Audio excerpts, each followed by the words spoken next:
Lo que más pesa y lo que más vale es lo que hacemos cuando nadie nos está viendo, cuando no hay testigos y el único que se entera eres tú. Ahí es donde pasa lo importante. No porque tengas que rendirle cuentas a alguien, sino porque cuando aprendes a rendirte cuentas a ti mismo, ahí cambia el juego.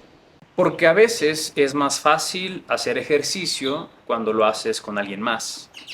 O meditar si vas a una clase. O tal vez ponerte a estudiar porque sabes que tienes un examen. Es mucho más fácil actuar bien cuando tienes una expectativa, cuando tienes una meta clara. Pero en la realidad no siempre tenemos esto. No siempre hay un acompañante o una clase o una calificación que nos diga que lo estamos haciendo bien. De hecho, la sensación a veces es que hay días que parece que nada de lo que hicimos cuenta. Y sin embargo, todo eso tiene un gran valor. Cuenta que sigues intentándolo, que te levantaste aunque hoy no había un premio, que sigues estudiando aunque nadie te diga que tienes que hacerlo. Cuenta que trabajes en ti sin esperar a que nadie te aplauda por eso. Porque lo que hacemos en privado, lo que elegimos hacer cuando nadie nos ve, es lo que de verdad nos está moldeando. Es eso que poco a poquito se va acumulando, que te va dando una estructura, que te va dando forma.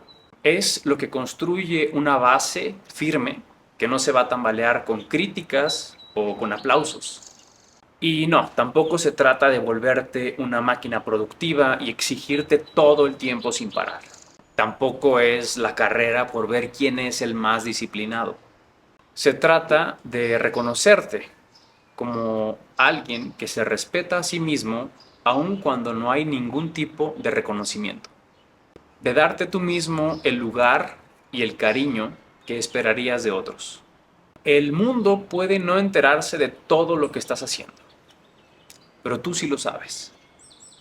Y creo que esto debería de bastar para que lo sigas haciendo. En silencio, sin aplausos, sin testigos. No se trata de que te vean, se trata de que tú sepas quién eres cuando nadie te está viendo.